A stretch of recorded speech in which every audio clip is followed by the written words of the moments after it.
¿Qué tal? Espero todos se encuentren muy bien y ahora continuamos hablando acerca de temas de la salud. En esta ocasión iniciamos con una introducción acerca de lo que son los carbohidratos, qué importancia tienen los carbohidratos o también llamados hidratos de carbono, pues lo vamos a estar viendo en este primer video de introducción para ir conociendo exactamente qué son estas sustancias tan importantes para el organismo y que pueden repercutir para bien o a veces también para mal, dependiendo qué tipo o fuentes de carbohidratos estemos consumiendo en la dieta. Veamos entonces la primera característica, son la fuente de energía primaria para el organismo. En este caso la glucosa es el azúcar principal que vamos a encontrar que las células preferentemente van a consumir. Es decir, que lo primero que va a consumir una célula, el primer combustible que va a tomar o del cual va a echar mano va a ser la glucosa. Una vez que se agote la glucosa, entonces ya podrá consumir proteínas, aminoácidos, grasas o alguna otra sustancia que pueda servirle para proporcionarle energía. Entonces, en ese sentido, tenemos que tener un nivel de glucosa en sangre adecuado, ni muy alto ni muy bajo, para mantenernos en equilibrio y con un funcionamiento y un metabolismo que nos permita tener la energía día con día. Luego tenemos otras funciones, son estructurales, ¿sí? Los carbohidratos no únicamente funcionan para proporcionar energía, sino que van a participar formando estructuras determinadas, por ejemplo, como la glucosamina, el ácido hialurónico, la condroitina. Son carbohidratos o son azúcares que van a tener, por ejemplo, nitrógeno principalmente, fósforo, algunos otros átomos que van a permitirles unirse a la matriz celular de articulaciones, ligamentos, huesos, tendones, ligamentos, etc. Es decir, que este tipo de carbohidratos o azúcares van a estar formando parte de esa matriz que va a fortalecer estos tejidos y por tanto también pues mantener una salud estructural adecuada. ¿Qué pasa muchas veces con las personas que tienen alto desgaste físico, ¿no? Como son deportistas de alto rendimiento o atletas o personas que su trabajo requiere mucho el movimiento, desgaste de articulaciones, pues van a requerir mantener o tener un mayor cuidado con este tipo de carbohidratos e incluso a veces será necesario suplementarlos. Ya hablaremos de eso en otros videos más adelante.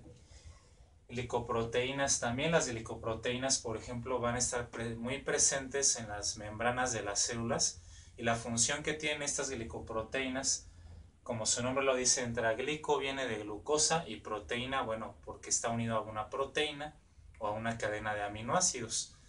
Estas van a servir más que nada como señalizadores de las células, en las membranas de las células, les van a permitir identificarse ante el sistema inmunológico o incluso también las bacterias que presentan algunas de estas estructuras. El sistema inmunológico va a permitir identificarlas como un agente extraño para entonces montar una respuesta que pueda eliminarlas y evitar una infección, etcétera. No va a haber otros azúcares, como también podemos verlo en el tercer punto. Hay azúcares que componen a los ácidos nucleicos. ¿Qué son los ácidos nucleicos? Son ácidos que se encuentran dentro del núcleo de las células. Básicamente son los que se encargan de almacenar y transmitir la información genética. De entrada pues sabemos que el ADN tiene esa función, o DNA en inglés. En español quiere decir ADN, ácido desoxirribonucleico. Y este ácido desoxirribonucleico o ADN contiene un azúcar que se llama desoxirribosa. Por ejemplo, ahí también participa en mantener nuestro código genético los carbohidratos.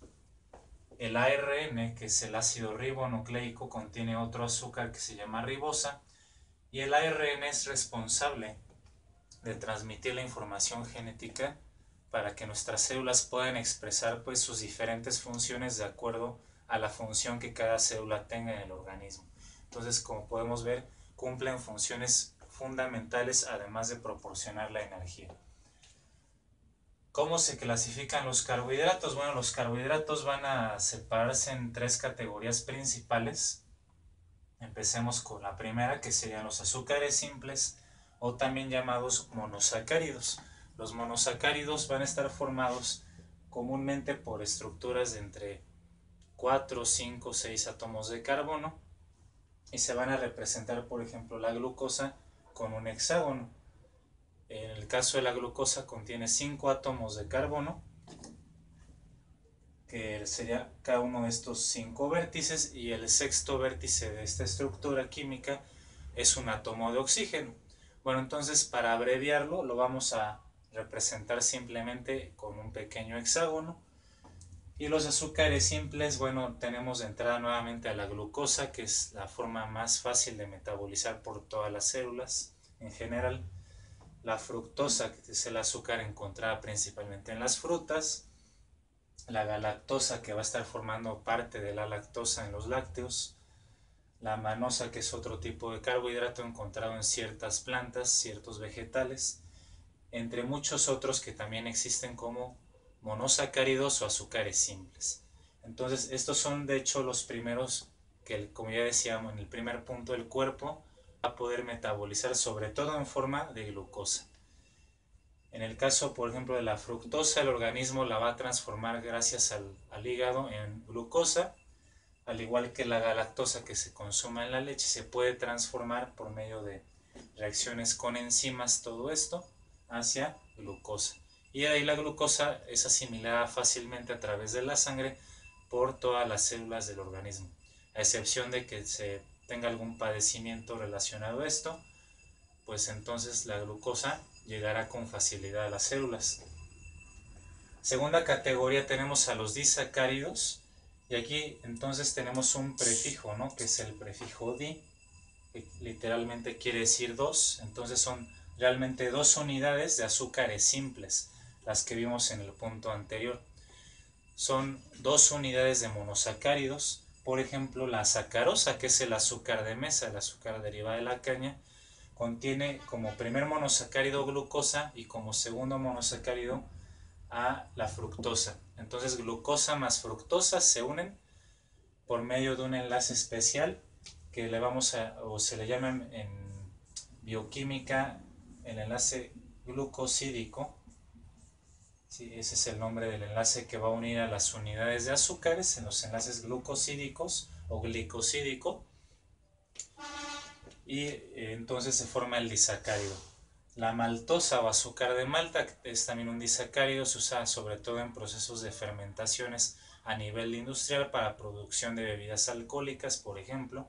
Es también un disacárido formado por dos unidades de glucosa.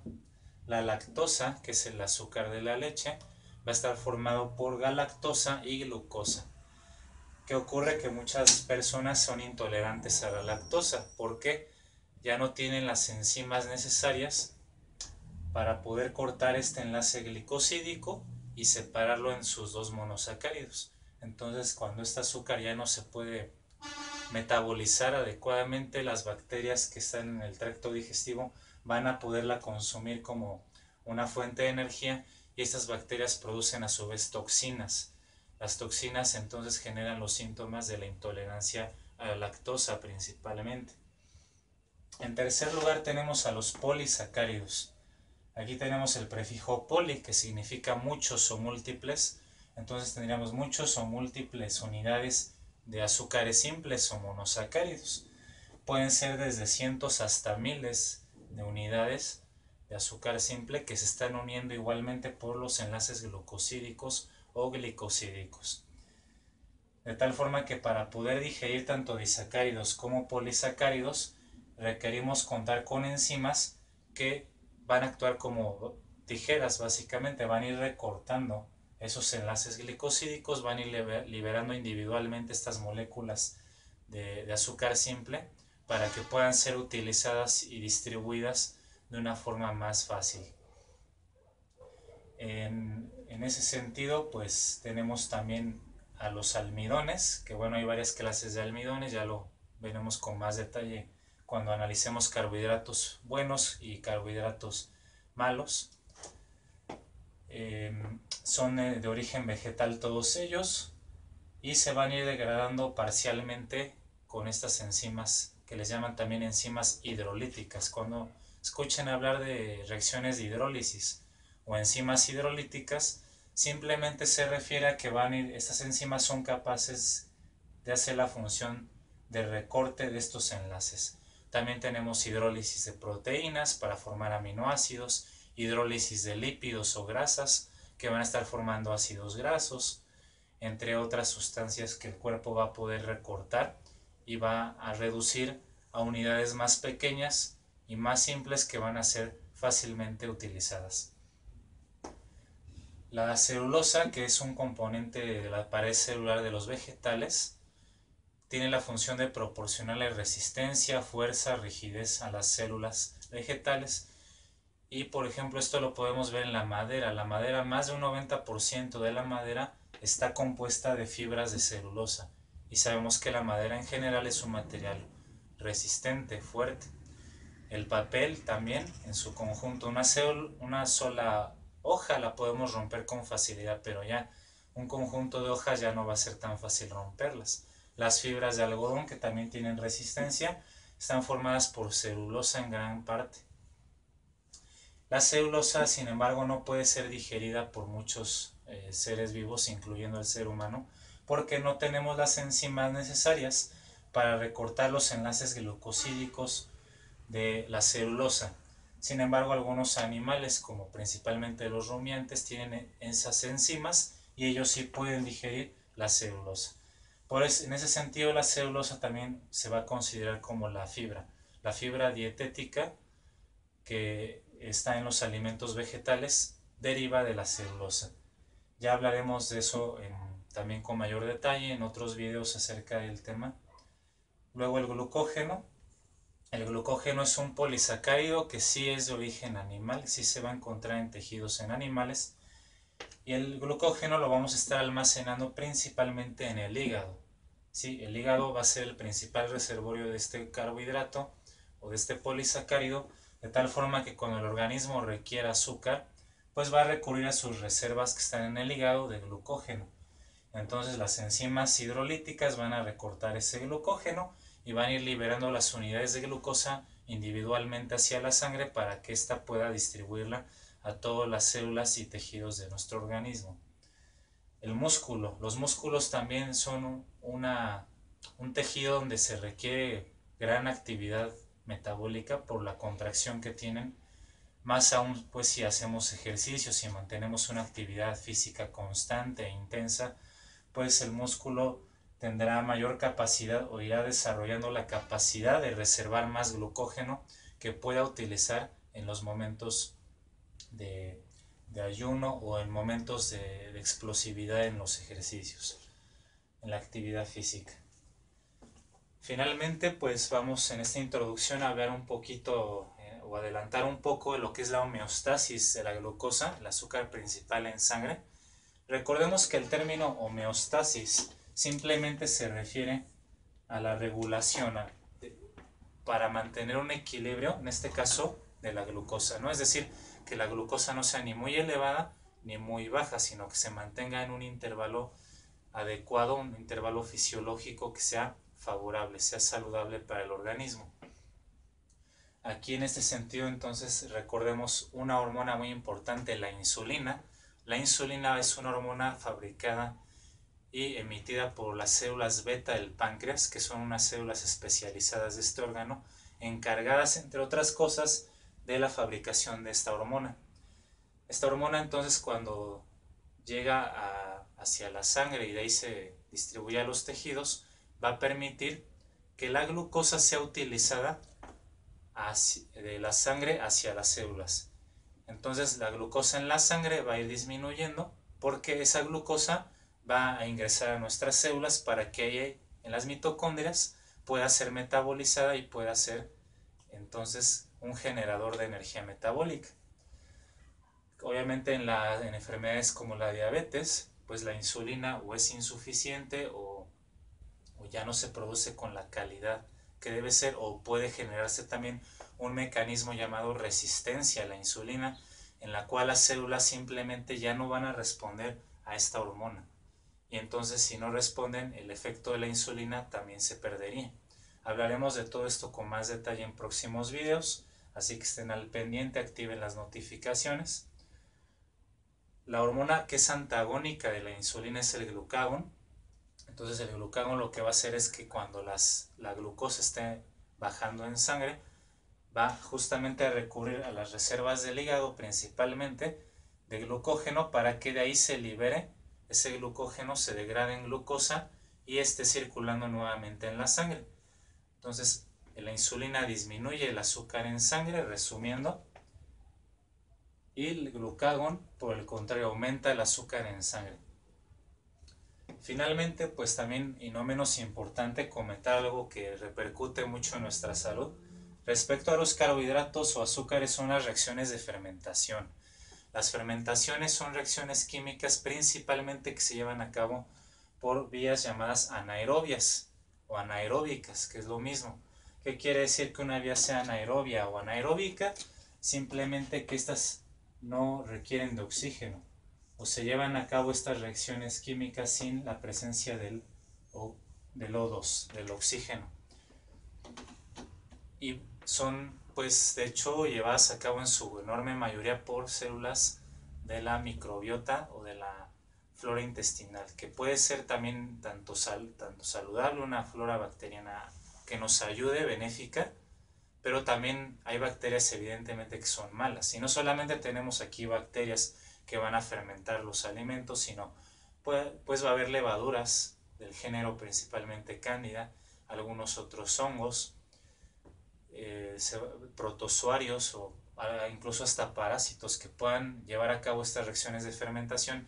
Y el problema de estos microorganismos dañinos es que como todo ser vivo van a generar también excreciones que son tóxicas, en este caso, que van a estar dañando las vellosidades del intestino y que entonces con el tiempo van a generar la permeabilidad, una permeabilidad aumentada en el intestino que va a desencadenar en muchos problemas, ya que el sistema inmunológico, como vamos a ver más adelante en otros videos, está muy relacionado a todas las vellosidades intestinales. Asimismo hay una gran cantidad de ganglios linfáticos que se van a estar comunicando, por ejemplo, con las vías respiratorias y van a generar problemas de alergias, enfermedades autoinmunes, derivadas de un problema cuya raíz está en una mala fermentación debido a malos hábitos en nuestra dieta, principalmente. Entonces, pues aquí vamos a dejar esta parte de introducción del tema de carbohidratos o azúcares y les voy a adelantar un poco qué vamos a ver para próximos videos en este tema. Pues bueno, vamos a ir desarrollando todo esto que les he platicado de una forma más extensa para que nosotros podamos comprender y tomar conciencia de por qué tenemos que hacer cambios en nuestra dieta, qué alimentos que son ricos en carbohidratos nos conviene tomar, consumir, carbohidratos saludables, carbohidratos que les llaman complejos, como los polisacáridos principalmente, que son de origen vegetal, qué alimentos tenemos que evitar mucho, que además pues incluso son adictivos, ya hablaremos por qué. Las azúcares causan adicción, causando una liberación de ciertos neurotransmisores a nivel neuronal, y eso pues da una sensación de bienestar, de placer. Entonces tendremos que romper incluso con una cierta adicción a los carbohidratos refinados, a los azúcares simples, que pues veremos la diferencia exactamente por qué es mucho mejor consumir una fruta con todo y su fibra, una pieza completa de fruta, a consumir un vaso de refresco, ¿no? Por ejemplo. Entonces ya estaremos hablando también de las pastas, de las harinas refinadas, del pan, del espagueti, en fin. Muchas cosas que tendremos que estar corrigiendo, que tendremos que estar ya reduciendo poco a poco. Lo estaremos abordando en una serie de próximos videos. Asimismo hablaré también de la diabetes con mayor detalle, cómo se va generando, mediante qué mecanismos se desarrolla esta enfermedad, cómo se puede controlar si ya se tiene, y así pues tener una mejor calidad de vida todos en general. Así que pues sin más por el momento me despido y les agradezco mucho su atención. Hasta la próxima.